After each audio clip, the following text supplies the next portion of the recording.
Press the bell icon on the YouTube app to never miss a video from Newslaundry. Welcome to this special webinar on Newslaundry. We are here to discuss the public-private partnerships that seem necessitated out of the COVID crisis that has hit the world. And we have an extremely eminent panel joining us. And first of all, thank you all for making the time, because I'm thrilled that we have such a star panelists here. So before I set the context of the discussion, let me just introduce the panel. We have Dr. Naresh Trehan. He is one of the world's most well-known cardiovascular and cardiothoracic surgeons. I hope I pronounced that correctly. He is the chairman and managing director of Medanta Hospitals. He's received a Padma Bhushan and a Padma Shri in 1991 and 2001. Thank you, Dr. Trehan, for making the time. I know it's a busy time for you. Pleasure. Then we have a former Secretary of Health, Sujata Rao. She, in fact, also got a degree from Harvard in public administration. Is that right, ma'am? It's a first-class master's in public administration from Harvard University? Yes. So you have had a long and illustrious career with the government. Thank you for joining us and making the time. You're also a columnist for the Indian Express. Thank you. And finally, joining us from the Observer Research Foundation is Oommen C Kurian. Welcome, Oommen. You're a senior fellow and the head of health initiative at ORF. You're working on public health. You've trained in research in economics and community health from Jawaharlal Nehru University. You worked for Oxfam, ActionAid, the Center for Inquiry into Health and Allied Themes. So you've had an illustrious career as well. Thank you all. Dr. Trehan, let me start with you, because you're seeing this up front on the front lines. Before we move into the PPP, how bad is the situation? Is it not as bad as expected? Because I was watching Boris Johnson's address to his nation, and he was saying that we still have whatever few thousand empty beds. So we are equipped, and it didn't hit us as hard as we had expected it to, which is a good thing. Here, do we still have excess capacity? Has it not hit us that hard? And is that reason to feel a little satisfied, or is the worst to come? Okay, so in the view of the lockdown, which was obviously a very good thing to do, and the fact that it was extended, it has mitigated the speed with which the virus is spreading, because that was the whole idea, to break the chain of spread. So now if you look at, we have 30,000 plus cases, which is not for a country like ours, which is over 1.3 billion people, that we are talking about a minuscule number of people have tested positive. Now, one thing is that there has been limited testing, so obviously we expect that there are many more than we see. But if you go from the other end, that we have created now COVID hospitals. COVID hospitals are in every district now. So you take the example of Gurugram. We have 2 government hospitals that are COVID hospitals, the civil hospital, and they have taken over the ESIC hospital. And we, from Medanta, Fortis, and Artemis, we have collectively adopted a hospital in Manesar to make it a COVID hospital for public use. So the whole thing is that this is a quasi-PPP model, because we are going to run it, we are going to finance it, we are not expecting anything from the government except some help in getting PPEs and masks and all that, which are in short supply, which the government has access to. That's a separate issue. But beyond that, it is by and large our effort to give back, like you can say CSR, you can call it whatever you want to call, but we think that when the whole surge comes, we will need that many beds at least. Now, if it is measured, this is enough. These 300 beds that we have in Gurugram district should be enough, and the way things are, because there are 2 things again that have happened. A lot of our people who have got infected, who have tested positive, are actually very mildly symptomatic or not symptomatic at all. So if that is the case, a large number of them can be kept at home isolation, or in facilities which are isolation facilities rather than hospital beds. So the government has actually issued the protocol for that, and that's a good help. Because in case the demand on beds goes up, like happened in New York, you never know what's going to happen, by the way. Once we lift the lid, it'll work through society. It has to. So we will have many, many more cases than we have today. But at the same time, if we add up the facilities of quarantine, isolation, and hospital beds, this lockdown period has given us enough time to be prepared at least for a medium-sized surge. Now, what happens when the lockdown is lifted and how it is lifted, which is the key. As important as lockdown was, even more important is in what sequence and in what manner is it lifted. So just quickly, before I move on to Ms. Rao, this hospital that you and two other entities have set up, three private parties, how is the pricing of this? In the sense, like the government hospital that is, being treated by COVID, I'm assuming, other than the disposables, which I guess you have to still purchase in many hospitals legally. How does it work in this particular hospital? Just to add to what the expenses are, really, what you have to do to the staff because of the fact that they have to work in close proximity to COVID patients. They work for 2 weeks and then we rest them for 2 weeks. So that's the big expense. And protecting them with PPEs, which is an expensive proposition, but also we are 100% that we should provide the best PPEs to that. The second thing is that there will be insured patients. There will be patients who have some sort of scheme to which they belong. So if that is the case, fine. But if there are poor patients who have nothing, then they'll be treated free. So there will be no discrimination from that point of view. But if whatever they carry, if they can pay on their own, that's fine. If they're covered, they're covered. And the rates, by the way, the rates don't cover the costs today because in an average, in a private hospital, to maintain a bed and have a patient in it and treat them, it is about 3.5 to 4 lakhs per month per bed, the cost. Over here, to take care of a COVID patient, it's 7 lakhs a month. So it's almost double. So the whatever income we have, we will not be covered by that. But then we also have a group which is known as the Gurugram COVID volunteers. These are people who have under the McKinsey is the backbone which has organized this group and we all are on it. And we are raising funds to also do the gap funding and all that because we don't know how long it will go. Yes, so we are providing the staffs free. We are providing the medicines and all that other stuff from our hospitals. And then in addition to that, if there is gap funding required, we'll go to our friends and CSR fund. So that's how we plan to fund it. But to answer your question, will the poor people be serviced? Yes.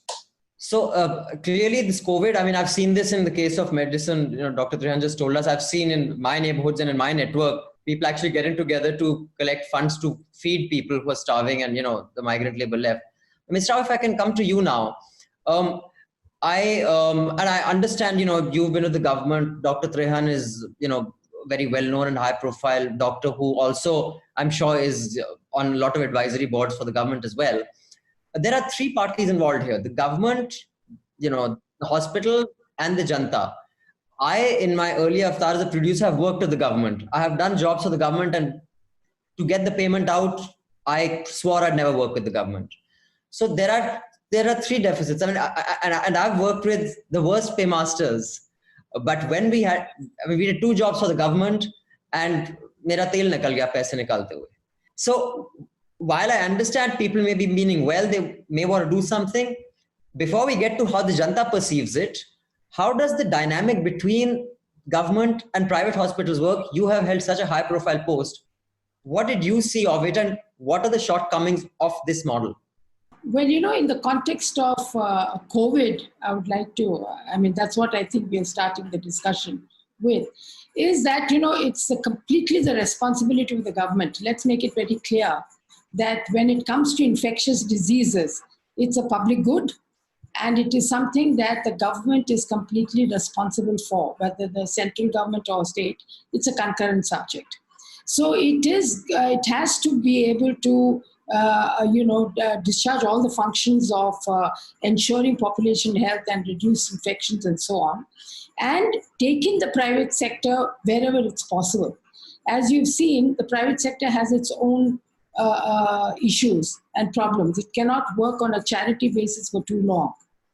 They can do one-off here or there, but it's not possible for them to be able to service, set aside their whole hospital for COVID patients and so on.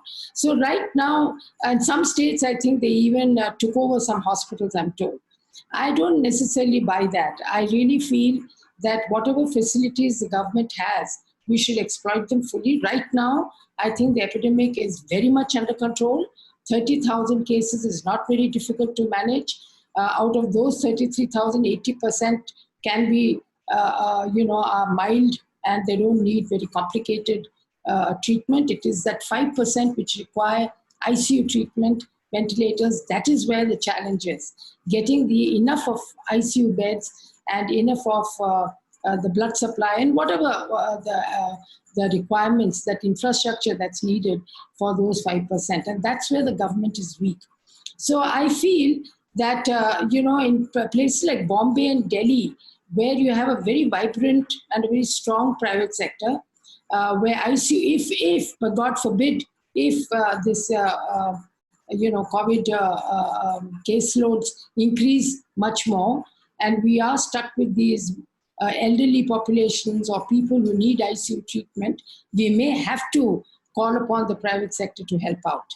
And as Dr. Trehan has said, yes, it's going to cost them double the amount of money, because the amount of care they'll have to take to keep it infection-free and to provide the PPE kits, everything is doubled. So that kind of money, I think it's very important that the government really negotiates, makes a package, negotiates with the private sector a fair rate, and gets into an agreement with them and fund for it. I believe that government must pay for the services that have to be provided by the private sector in this regard. How would you price that? Before you answer, just 1 minute. I want to give you some data, ma'am. Then 1 minute. 1 minute. Let me finish. Yeah. So what I also want to say is, given the extraordinary nature of this epidemic, it's extraordinary. I've never seen it in my lifetime. I don't think Dr. Trehan has seen it in his. None of us have. We also expect that the private sector is not going to be making money on this, not be doing profit. They'll give you at a no cost, no profit basis. That is their social accountability. That is their payback to society. They cannot get into a loss, not below marginal profit, but they certainly can do it at a reasonable rate. And that should then become a win-win situation. How did you do that when you were with the government? How do you ensure that balance? Because the logic of the market will want to maximize, profit. While I understand that it really depends on organization to organization, but if you just I don't. That's why I wanted to intervene before you spoke. I don't believe that this is a situation where private sector should want to be doing profit maximization. They have to turn their hat on to the welfare part of it. They have to. I don't think that it's a sustainable solution for government to say provide free. No, you can't. That I understand. Maybe 10, maybe 20, but they cannot for all time be providing free ICU treatment to patients. No, they cannot.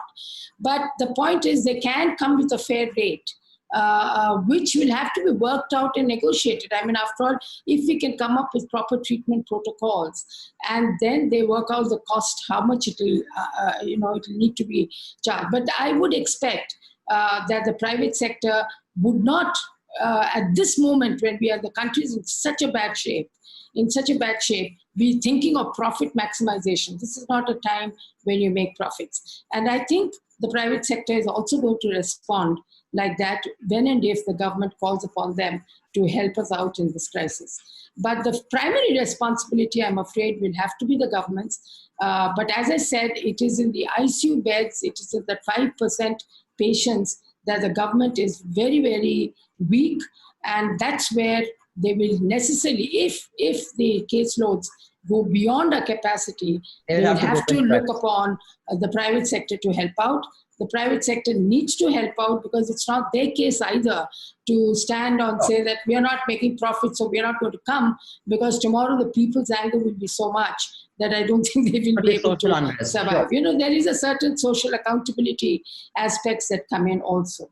So, Oommen, before I come to you, I just want to put this data out. And since you do work with a think tank, and I'm sure you're academically very sound, this is the data that this Princeton study, by Geetanjali Kapoor, Alti Sriram, Jyoti Joshi, Arindam Nandi, and Ramana Lakshmi Narayan came up with. It's called COVID-19 in India, state-wise estimates of current hospital beds, intensive care units, beds and ventilators.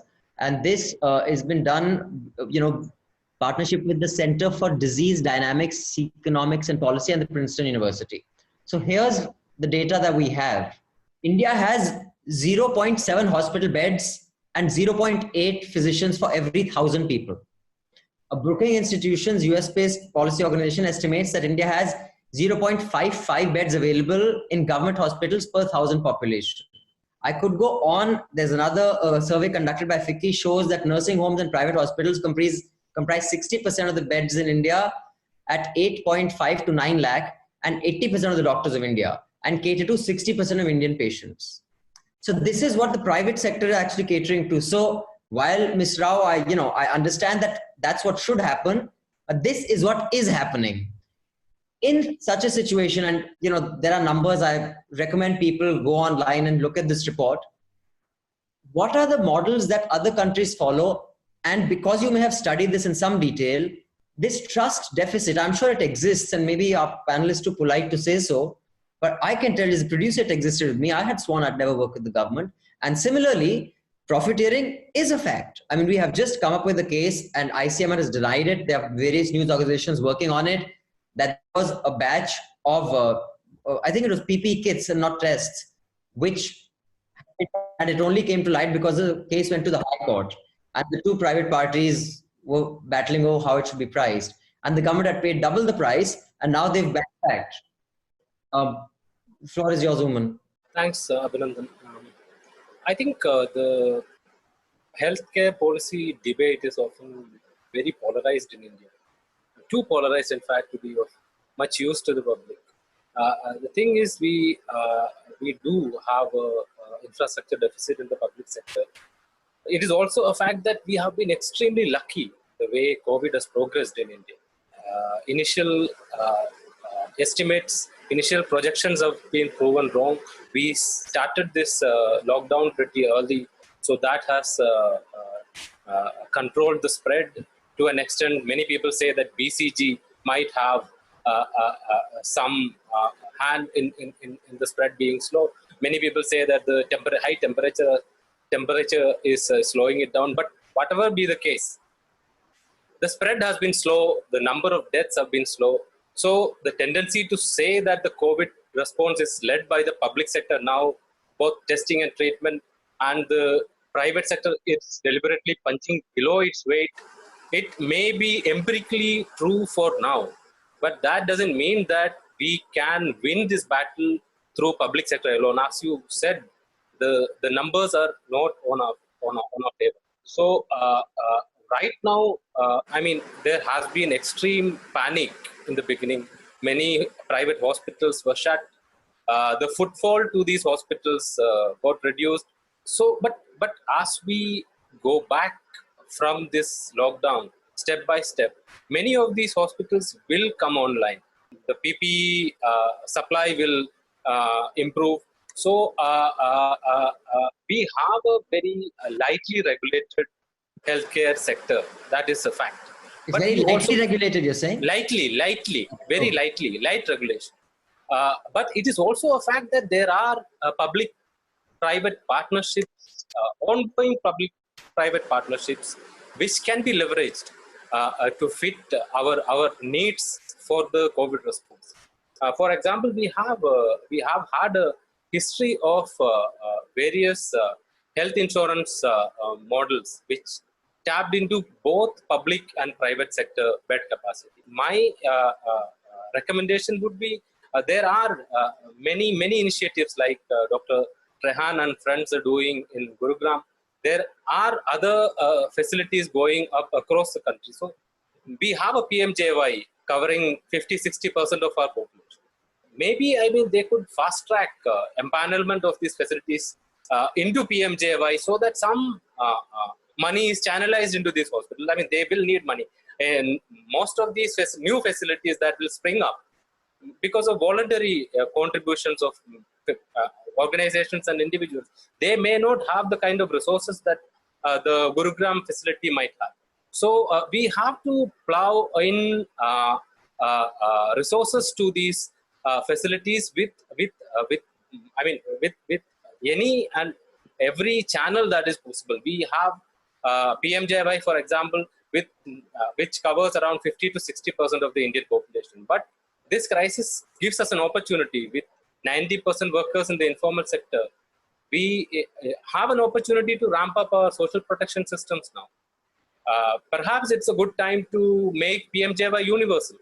It is already available for free to 60%. It can be expanded to the non-poor on a premium-based, payment basis. How would the PMJ, I guess you mean the Pradhan Mantri Jan Arogya Yojana. Now, PMJ, how does it really fit in if you were to explain to a layperson the economics of it? How does it fit in to make sure that private hospitals don't end up making a loss, yet it is affordable for those who fall ill? How does the mechanics actually work? Abhinandan, there is a problem with the public debate around this. Many people, many organizations, even the Supreme Court seems to have been misguided. The Supreme Court judgment that the tests have to be free, it in a way ignored the fact that tests are already on paper free for 60% of Indians through PMJY. PMJY had made tests and treatment free for COVID. So there is no charges at the point of use, point of care for 60% of Indians already. So we are talking about the rest of the 40%. Some of them may be able to pay. But many of these 40% are from the lower middle class and poor households who are unfortunately not on the PMJY rolls. So my suggestion is to make it universal, make it free for everybody for a year, and channel whatever voluntary contributions, government contributions, CSR contributions, bring in India Health Solidarity Fund and fund everything. There is a PM CARES fund. I mean, we don't know what's happening with that money, but it exists. I mean, it needs to be streamlined. But just so I'm clear, when you say it's free for the user, but yet the government is paying the lab or the hospital for that test. Yes. Just so that we're clear on that. Yes, absolutely. So I think that's an important point you've made. But how does the partnership actually work if we were to make it work at a treatment level now? What are the trust deficits? What are the experiences that you may have had from studying other countries? Like in countries where the government has taken over private hospitals, how smooth is that relationship? No, that is all firefighting. All the countries are firefighting now. Fortunately, we have a system that partially works. The problem with PMJY is that many private hospitals get paid pretty late. So we can fast track things. It's a national emergency. So for a year, it should be free and the payments should be smoother than they usually are. The babus will have to step up, so to speak.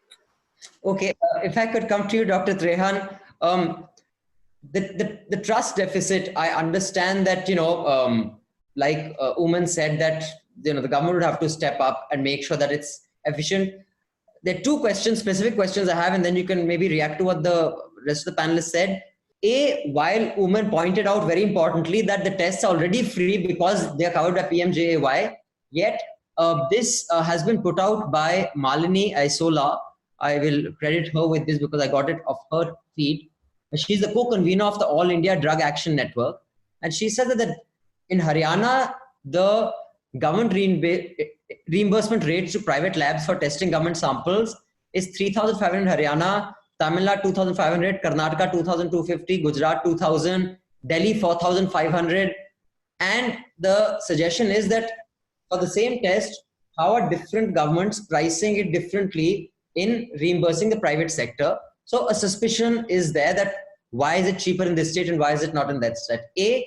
How is it priced? B, how do you incentivize private sector to look out for the PMJY covered people, even though the payment may or may not come late, if at all? So, you've raised so many questions at the same time. Let me just try to put it in sequence. So the problem, basically, one, is that what you started with was that trust deficit, and you are seeing it right now on the panelists also. It is true today that the private sector has really, really come forth in this fight towards COVID. If any one of them was on the panel, what we discuss on a daily basis, how to solve this problem along with the government, how to assist the government. It's a national war. It has got nothing to do with government or private. So the basic thing first is to mentally break down that barrier, that big silo wall that we have between government thinking and thinking that private sector is all for profit. So right now, if you look at it, starting 21st of March, we emptied our hospitals because the so-called elective surgeries or treatments should not be done. You closed down. It was, I think, in good intention that maybe so many COVID patients will come that the hospital should be empty if they come, and they should not be patients. So we have today about 17 to 20% of the patient load that we normally carry for our patients. Okay. At the same time, COVID did not break out, and which is thank God for that. So the hospitals are lying empty basically. All private hospitals are working at 15-20%. Our revenues are down to 20% or less across the board, across the country. Some nursing homes have shut down, but that's a different story. So if you look at our sector, our manpower cost, which is 6 employees per bed, is anywhere around 50 to 55% of your total budget. It's not like some of the other industries which have 12%, 20% max. I've ever heard of is 25%. We are over 50%. Okay. We don't want to let go of them because one, it is morally wrong. The second is that we have to get back to serving people, so we need this is where it will come back from. Okay. So today what we are doing, the first thing we requested was, we are the only industry where we have not asked or begged for any grant. As private providers, we said we have a gap of X. So we have calculated there is a gap, or we will be losing money collectively about 8 to 10,000 crores a month, just because of loss of revenue. Okay, it may be 8, it may be 10, doesn't matter. What we have said is that the government, through all their schemes, and Sujata is very familiar with it, this is a battle which is going on forever, and I don't know, she has insight into it, I don't. That the government still owes us over 5,000 crores to the hospitals, across the which country. is money which they, for whatever reason, some will say the bill was not right, this, whatever. It's, as far as I'm concerned, they've written a contract to say, we will pay you 70% on presentation of the bill, and the rest of the 30% will come or not come depending on the accuracy of the bill or whether it passes or not, which was fine. Till today, it has never happened. So we requested the government in about 10 days ago, and to the finance minister, to so-and-so, but finally action took place that in April, I took a survey around of all the hospitals, about 20% of our dues have been paid. Now we are requesting the government, please pay the next, because we requested pay 50% at least right now so that we can survive. So please pay the next 30% for May. These are old bills for months and years. It's not like yesterday's. Pay that 30%. We will survive on it, at least be able to pay our people and not have to fire people. Second, make credit. We are willing to borrow.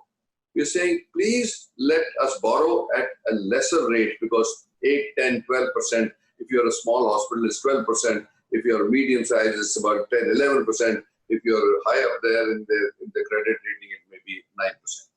So we are saying, please make funds available to us at the rate of 5,000 crores a month at 5%. So you're not going to lose anything. Maybe 1%, not 0.5% of interest from the government's point of view, but it will give us huge breathing space for these next 2-3 months, where we need to, one, serve the COVID patients, and to ramp up to see, you know what's the tragedy today? The non-COVID patients are dying at home without getting access to care. So this whole thing is turned lopsided. So what we said was, we have made all our hospitals non-COVID so that the non-COVID patients can come and feel safe and they get their treatment, because people have died of heart attacks, liver failure, kidney failure, you name it. People, gallbladder turning septic. You know, people have, this is a very big tragedy that's happening on the side where there is no visibility to right now, but it will come to the fore. So what's happening is, so we are saying, just help us to tide over. We don't want any, there is no begging bowl here. Like you have to subsidize the poor for food and all that. There's no subsidy like that. Just give us interest rates of 4 to 5%. Give us 3 months, like you have done moratorium on EMIs. Just give us a moratorium on paying our electricity bills, because again, 12% of our expense, which is not heard of in any other industry, is our electricity bill, because our air circulation has to be very high and it takes a lot of energy, and we are 24/7 and everything is on 24/7. So that's our only 3 requests right now, that we will be able to survive, we will come back, just help us with these 3 And things. how have these requests been met? And how unreasonable is that? To PMO, to AHA, so MHA, everybody, finance ministry, this is going on. And So nothing has you happened. still haven't. I just told you, the only thing that did help us was that 20% has been paid, which is nice. And I thank whatever, it has made many people survive, which is good.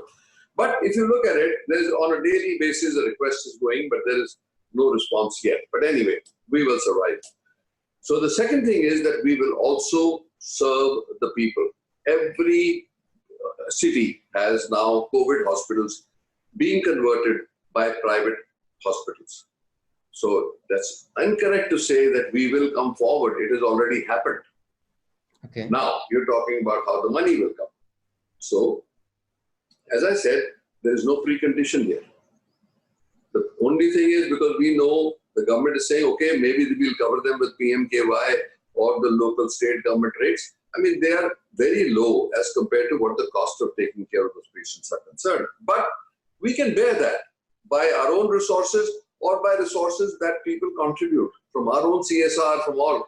So there is no, you must, if you look at it, I think that it's a fair thing to say that the private sector has responded very responsibly. Now, the people who are cheating are not doctors or healthcare providers. Now, healthcare providers have put their life on the line because they are exposed to life and death situation serving these patients. Anything to distract from that, I think, is a sin. Yes, there are unscrupulous businessmen or people, whoever they may be of any profession, who have done criminal activity by trying to get to sell to the government, to sell to private sector, these fake kits, all this you see, the scam. I was seeing the scam on India Today, when this sting operation, sting operation. I mean, this is dismal, that in a time like this, that the character is still not coming out. So it's very there. But leave that alone. Private sector is ready. We have exposed ourselves on a daily basis. Even everybody is going to work, seeing patients, COVID patients, so and so. And we are putting our best foot forward. I think the government just needs to recognize that. The public needs to recognize that. We need to bring the non-COVID patients back into the system. And I think we would have a good, robust response to coronavirus. This is my specific questions before I move on. And, if you could just briefly give me the answers to both, they're very specific. One is, the numbers that I quoted, that different states are reimbursing labs. Now, I don't know, I know yours is not a lab, it's a hospital, but maybe you are equipped to answer this question, that how is it that the Delhi government is reimbursing private labs at 4,500, Karnataka is doing it at 2,250, Tamil Nadu is doing it at 2,500. What could the reason for this be? And secondly, while you said, okay, first answer this question, I'll give you the rest. Okay, that's it. See, ICMR actually did a breakdown analysis of the whole cost. And it is true that the cost of just doing the test, no matter where it's done, is 3,500 plus. If you're going to get a kit which is not made in the backwaters of some lane in China, if you get the decent test, it's 3,500. It gets of course the government also to do that. There's no confusion in that. Then the question was, when the private lab will be collecting samples from home, they'll be using a PPE, the guy will travel there, he has to discard it after every test, it's going to come down to 4,000, 4,200. So giving them a margin of 200-300 for overheads, 4,500 was established by ICMR, not by anybody else. It was not a free market. Some states, and this is where the tragedy of India lies, some guy who wants to please the boss will say, sir, they are making too much money, make it less. So the boss said, okay, make it 2,500 from tomorrow. This happened in UP. Okay. We have a hospital. It's a non-COVID hospital, big hospital, but we would still test people if they look suspicious when they're coming in for surgery or other things. And the private lab, there was only one private lab who was servicing our patients. The lady said, I'm not doing it anymore. I can't be losing 1,500 on this thing. So this was then kicked up to the super boss, to Yogi ji. And we also spoke to him. And he understood it in 5 minutes. And he said, I think this is a bloody not thought through decision. Please reverse it. If the ICMR has said that the rate should be this, then they have applied their mind to it. Okay, now there was a PIL in the Supreme Court to say, make it free for everybody. Okay, make it free. Nobody's opposed to that. But then the private lab said, and we are not a private lab, but I'm talking about being aware of the situation. The private lab said, fine, give us the kits, give us the whole thing. We will do it free. We'll contribute that 500 or 1,000 rupees from our side, but we can't buy the kits and say, let's do what we have to do. This is to supplement the government's effort. What you're saying is that price differential is ad hoc. There is no logic to that. Exactly. No, it is mindless. Okay. Because of the fact that ICMR is not a body sold to private people. It is a well-known fact what the cost is. So this was done after a lot of deliberation. So I don't think there is any question there. There was a second question you had. That was to do with, both you and Mr. Rao need to answer that. Given what you have just told me, what is the incentive for private parties to go into a PPP model? I mean, if you haven't been paid for years, are we just trying to... Zero incentive, because the rates, CGHS rates have not been renewed from the last 4 years. Okay. The cost of delivery has gone up 40% in the meantime. The CGHS rates were always half of the private rates. Many hospitals don't take it, but we think it's a moral obligation if a government servant has served his life to serve the country, that we should still take care of them. But we are doing it at half the price, and not being paid is a situation which is bad. So there are people there who understand it. I don't know what the problem is, but at least this crisis has brought out 20%. Hopefully 30% will come now, and we will work on it later, because we are on the verge. I'll tell you, many times we have had to convince the hospitals that please stick on, the government is going to take action, please stick on then. But till now it hasn't happened, but this crisis has made a little bit of difference. But the whole idea, focus is to actually fight, because it's our fight. See, we can't be dilly-dallying on anything. Sure. We have to do it. Absolutely. And the decisions have to be made in somebody's luxury office. It's not been made by look at the doctors, how they were. Now the Home Minister finally passed the law of protecting the healthcare doctors. Yes, we've seen a lot of. After a lot of protests, yes. So it's happened. These are the kind of things you need to talk about right now and say, let us oil the system so that the army can fight. If the army is starved, we will have a major problem. So I think I want to ask Ms. Rao about this incentive. How do you incentivize it? But before I do that, Oommen, you want to make a short point about what was said? You raised. Yes, I mean, Dr. Trehan is right. But I mean, at the government scheme rates, participation in a government insurance scheme cannot be part of the main business plan of a city hospital in a metro.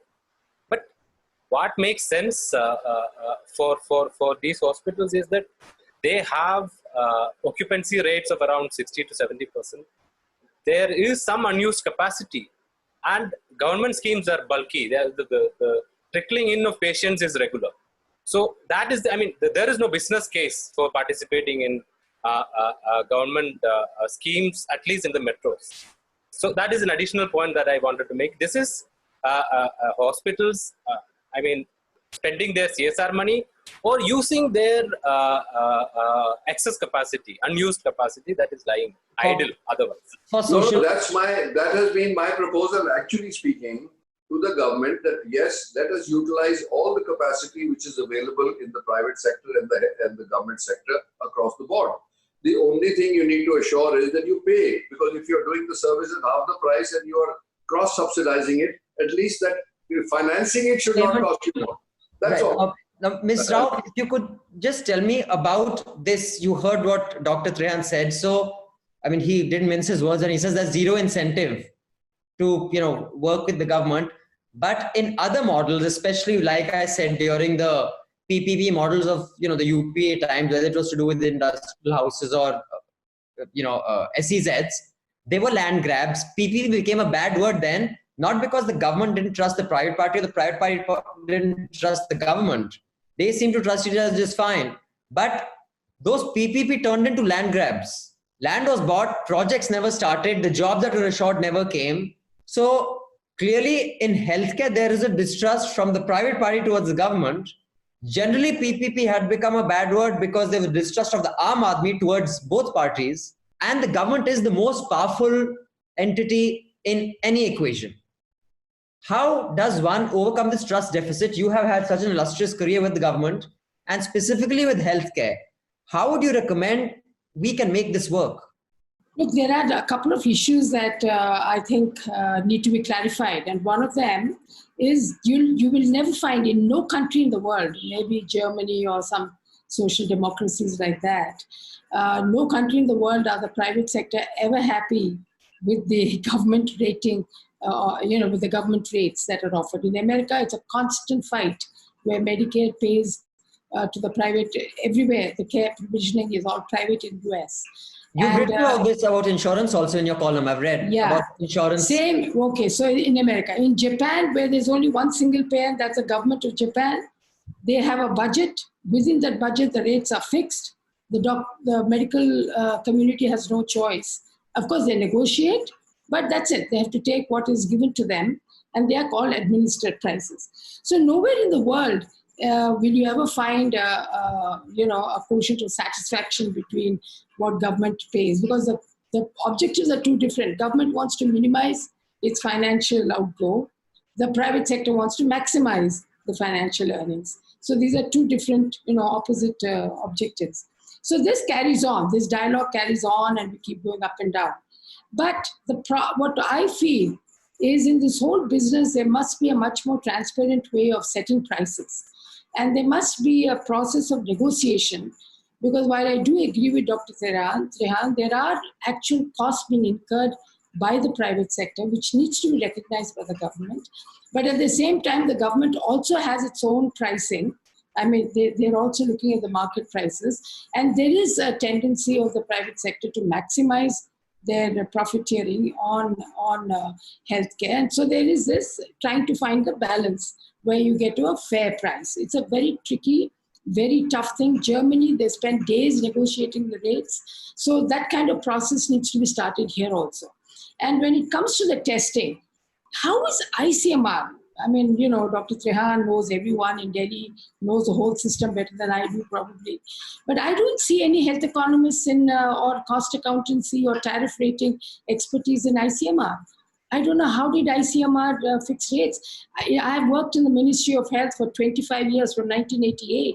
I have never seen or looked to ICMR to fix rates. That's not their job. So that surprises me, how this is done. And you do have an Ayushman Bharat, you have an NHA.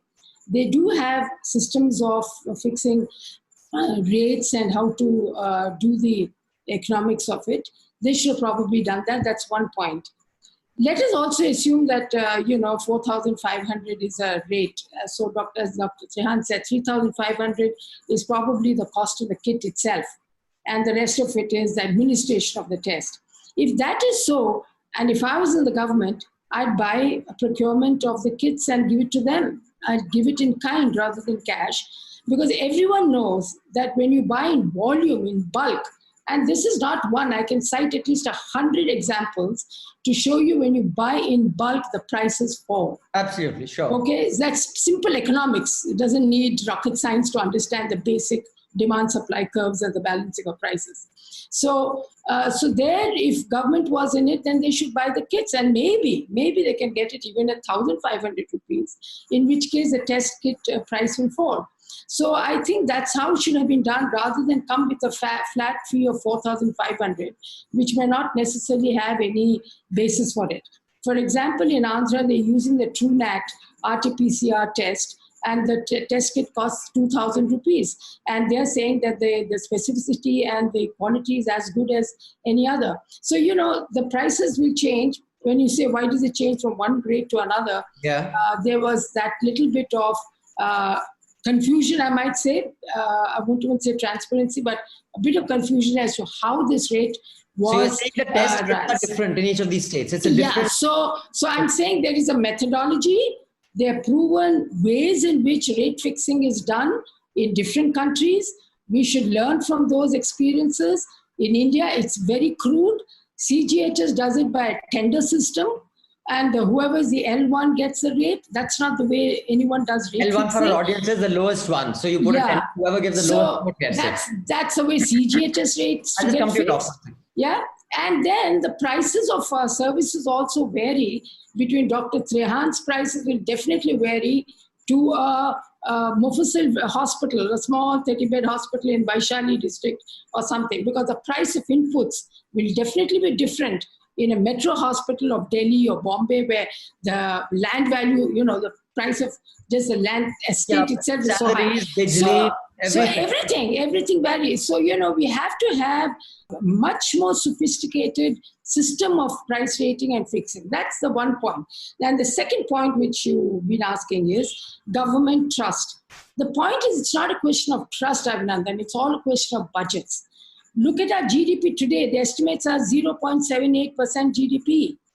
In this kind of a situation, where is a question of them going to be able to give money for health sector? As you know, in any planning, if you say, the 20 lakh crores or 50 lakh crores that is spent, 50% is shaved off for the liabilities that the government has, whether it's pensions, whether it is loans taken or whatever. So therefore, unless and until there's a whole financial taxation reform and the real money in terms of government doesn't grow, their ability to increase but health spending is also heavily circumscribed.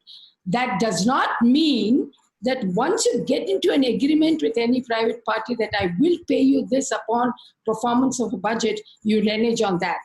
Sorry, I fully agree with the private sector that once government has said, I will pay you X, then you must pay within the 10 days or whatever time limit they've set themselves.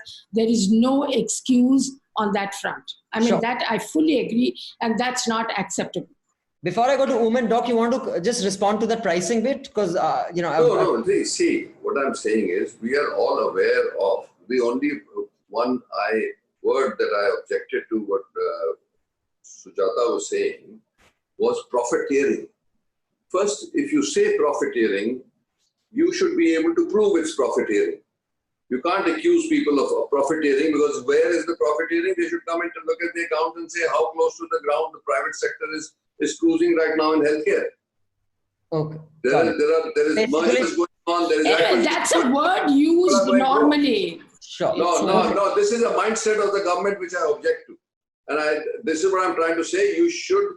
You're a private citizen now. You should come and engage with us, because you're a voice. You should see it. Let Oommen also come and see. In Let fact, you do the pricing. maybe Let this you do forum, the pricing. And where can you say you can do a cesarean section at 9,000 rupees? You can't. You can't. But Anyway, how do you that's charge? not hijack. But let me just, I do agree, Dr. Trehan, that I have written articles also on this. The rates fixed by Ayushman Bharat are unrealistically low. Unrealistically low. I hope you would listen. Dr. Trehan, I agree with you, unrealistically low. I'm not defending the 9,000 rupees that Ayushman Bharat is giving C-section. I'm not at all saying that. All I'm saying is that there has to be a process and there has to be an agreement between the private sector and the government rate fixing to say, okay, this is fair enough. We will never reach a full satisfaction, but there must be a consensus and there must be an agreement. You cannot have arbitrary fixing, which is what Ayushman Bharat has done, which is not right. now, Oommen, you've heard both sides. Yes. Pricing, how does it happen in different parts of the world? And honestly, I still haven't, at least I'm not walking back from here convinced that there is any trust, at least as far as healthcare is concerned, between the government and the private parties. I mean, how do you expect to make a PPP model work in this space? I mean, in real estate, it works just fine, but here it clearly doesn't. No, I mean, in the health sector, I mean, there are too many uncertainties. Right now, I mean, the 4,500, like Sujata ma'am said, bulk purchases are one way of reducing costs. But a private entity will think twice before making a bulk purchase. I mean, we don't know. We have been very lucky. The numbers have been low. Say somebody commits to the government that they will conduct a test at 1,500 and they goes and purchases. I mean, they have to pay in advance a huge number of kits. And then our luck continues. And there aren't too many cases. What happens to them? So they will not make the bulk purchases. It should be, in an emergency, it should have been the government which should have taken the initiative, made the purchase at a low cost and distributed them to the private entities. Unfortunately, our COVID response is mostly reactive and is not well thought through. We have been firefighting from the beginning. So that is one. And secondly, I mean, there is this fact that there is deep mistrust of the private sector within most Indians. I mean, we are probably the only country in the world, only major country in the world, which was ruled by a private company for ages. Yes. So that mistrust is there, and that needs to be dealt with. And secondly, a reasonable profit is not a very bad thing. And that also needs to be accepted. Otherwise, why would a private entity be in the business? Sure. And a reasonable profit is not what is going on in many parts of the private sector within healthcare. That is another matter. What do you mean? Private- You mean there's a supernormal profit being made? Yes, I mean, in pockets, of course, yes. It is lightly regulated, as I said earlier.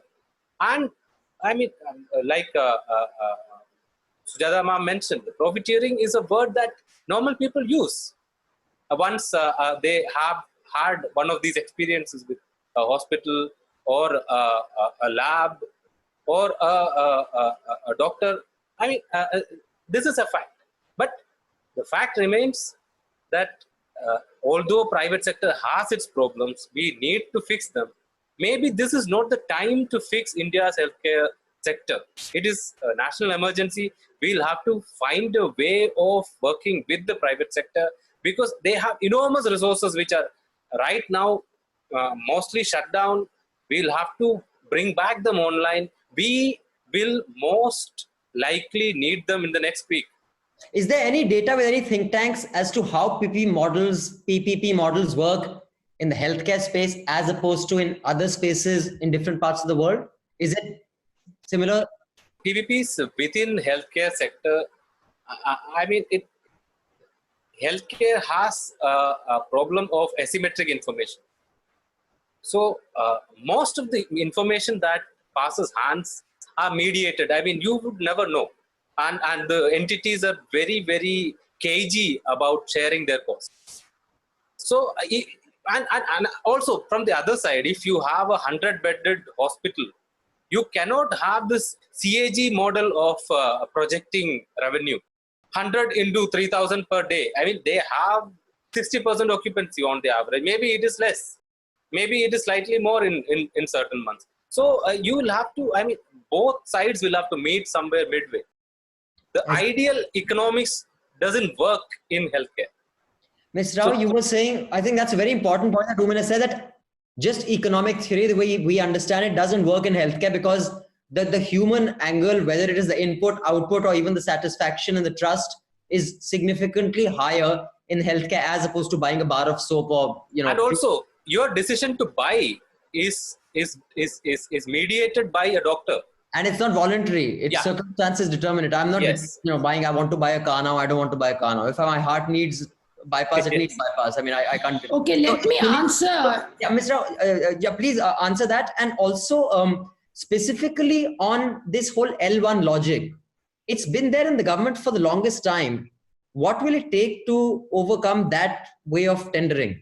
Okay, that's an easier question, and then I'll go to the other one. The L1 business is something that has been of great concern to everyone, to say how can we get out of it, because we really get it cheap, but we also get bad products. I mean, to put it very loosely, not like that. But for example, if I have tendered for a microscope, I will probably get an X type of microscope, which is L1. But I do know that the German microscope is a world standard. It is definitely much better, more reliable, but it is, the second most expensive.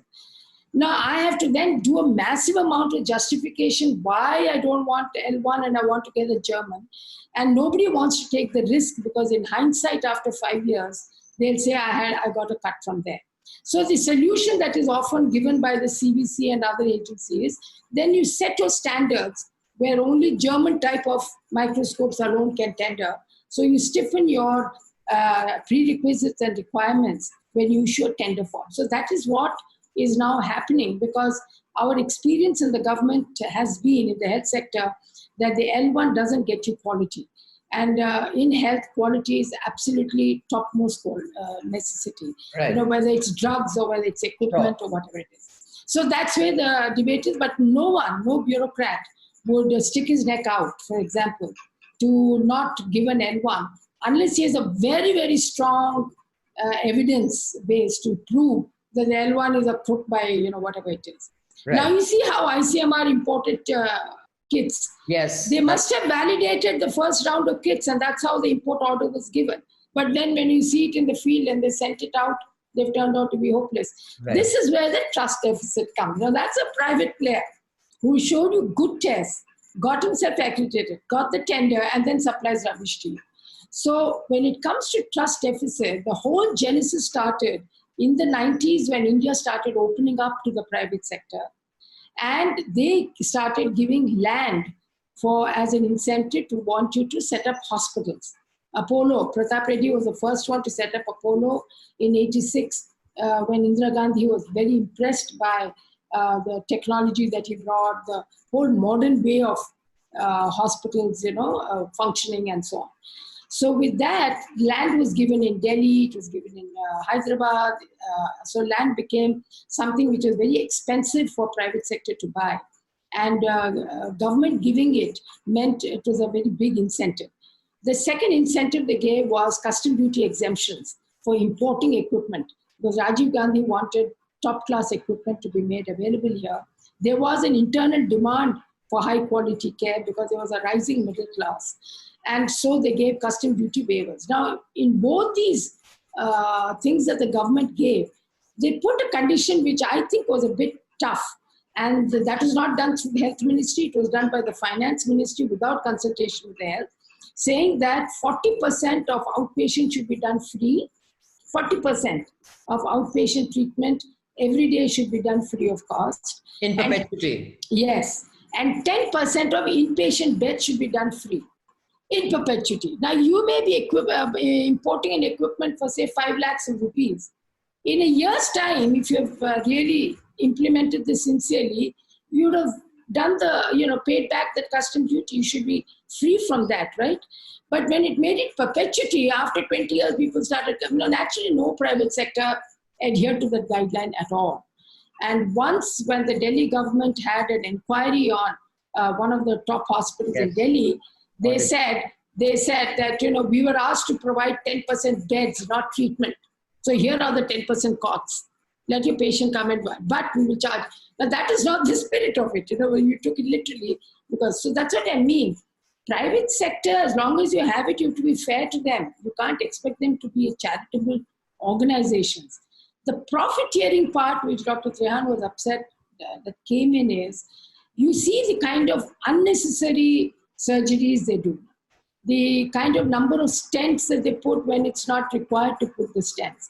Now, these characterizations that I'm giving you is not peculiar to India at all. If you read United States, you open any health economics book, there'll be chapter and verse. In fact, in the US, the opioid crisis is being blamed on. Absolutely. Yeah, unnecessary tests done, unnecessary diagnosis, pushing them for surgeries, unnecessary surgeries.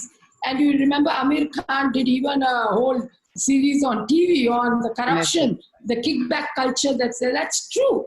Now, Dr. Trehan is too fine a person to accept it, but the world of private healthcare is very dirty. I mean, there's so much of kickback in which our government fellows are also involved. You refer to a lab, you get a kickback, you don't. So these kind of things, the whole system of healthcare in India is unfortunately quite corrupt. And we all know it. We know it. And that's the reason why this whole business of trust deficit comes in, because you don't know what they're doing. Is this diagnosis really correct? Is this appendicitis really needed? Has the stents really been put? This kind of doubts, if you begin, you can't work. Maybe the answer to the question. So this will change. It will have to change. Even the health sector is now beginning to understand. But it's a process, and I think it'll take time. But the jud of the problem, as I said, was when they reneged on conditions given to them. They should represent it. But you don't go back on a condition given. Sure. And when the system of this kickback culture, which is peculiar to India, started, it really, the trust deficit by the people and, government gave it. So you remember, Fortis treated somebody for 15 days and charged them 16 lakhs a week. Yes, I recall. Actually, I can bet you that if you do a costing, if not 16, it will cost maybe 14 lakhs, 13 lakhs, ICU is not cheap. It does cost money. But look at the way public reaction was. Yes, absolutely. And you must have also said, Sona lakh for just 15 days. So, this lack of transparency and the huge amount of opacity that is there in this whole pricing of services is where the trust deficit is really. I think in a sense, the answer that has emerged, and Oommen, I'll give you the last word, and hopefully you can give us some prescription, because we look at think tanks to solve problems. Even if they may be, we are asked clueless. Not entirely agenda free, but I think 1 minute, Abhinandan, just one more point. Yes. There is the PPP in health is very limited. Very limited. It's not a very huge amount. I mean, you can't say I give a private dhobi laundry is PPP. That's not PPP. Sure. Or kitchen in the hospital is given by private contractor. That's not PPP.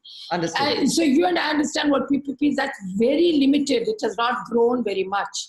So that is what, and there is Dr. Venkatram, who is an authority written on public-private partnerships in health. So that's the only book I know. But maybe we should speak with him as part of the series, because we're going to be doing a series on this.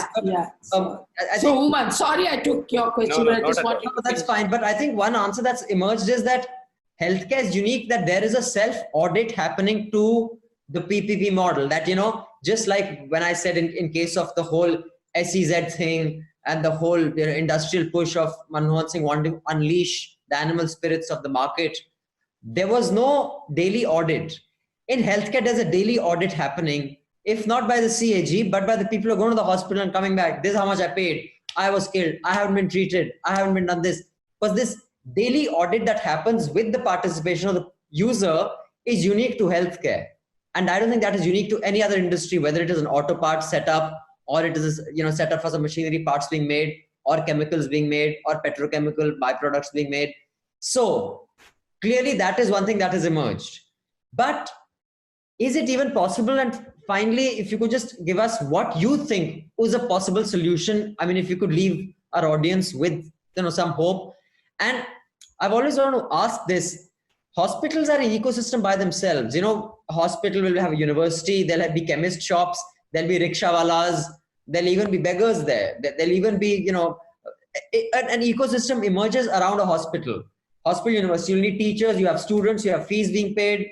If there are students, there'll be nightclubs, there'll be hotspots, there'll be dhabas. What stops the government from making one AIIMS in every state? I'm sure the cost of that will be less than a statue or the Central Vista project. They're making. That is happening. That's happening. That's happening. Why did it take so long for something so elementary to emerge? So health and education have been neglected areas. I mean, it's a fact. Post independence, these have been neglected. So, to put it in perspective, what America spends on health as a percentage of their GDP is India's total tax GDP ratio. I mean, whatever the government of India earns as tax, if we spend the whole amount on health, will be equivalent to the US. So it is in the US, it is a private sector driven cost escalation, but it is a fact that cutting edge health technology costs money, and we really desperately we score desperately low on that count. We should at least spend the double of what we are currently spending before our public sector has a minimum quality benchmark. I'm talking about this for a reason. If there is a well-functioning public sector, that brings in an implicit regulation into the sector.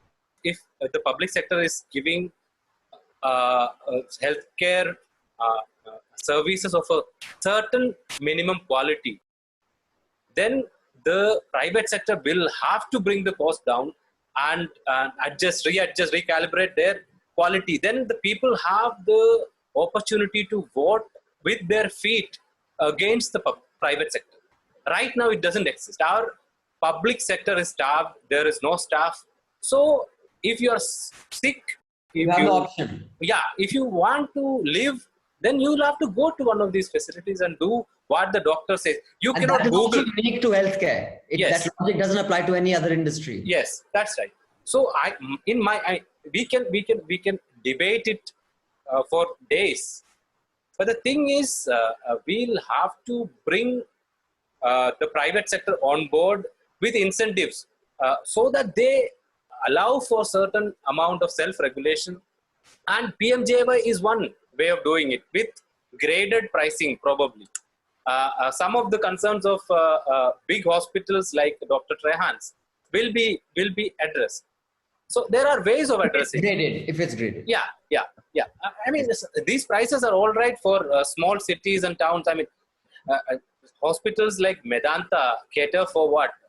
Less than 1% of India's population. So public policy cannot run on those models. We are talking about smaller hospitals, reasonable hospitals, common wards.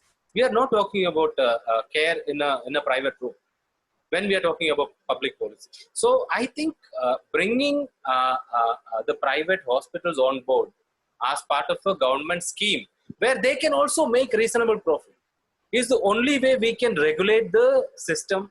And for that, the logic for city hospitals will have to be different from Mufassil town hospitals. Yes, I think the logic is already ingrained in the guidelines, but maybe we need to fine tune it.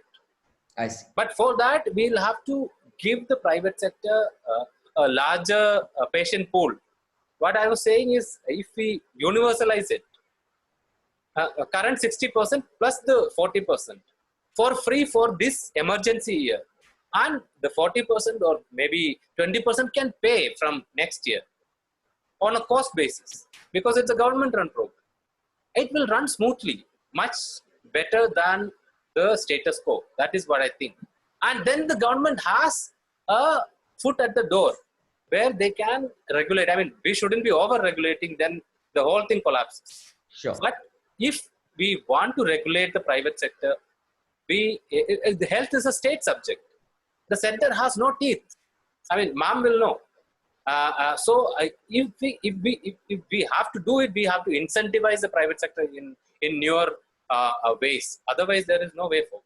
Okay, thank you so much for your time. I appreciate it. Thank you, Mr. Rao. You can go back to writing your book and your columns. Thank you, Oommen, and thank you, Dr. Trehan. And we hope you, the audience, did get something from this, something to take back and think about, and hopefully a step forward towards more solutions, because we know we need solutions more than just highlighting problems. Thank you for watching. Thank you, panel, for your time. Thank you so much. Bye.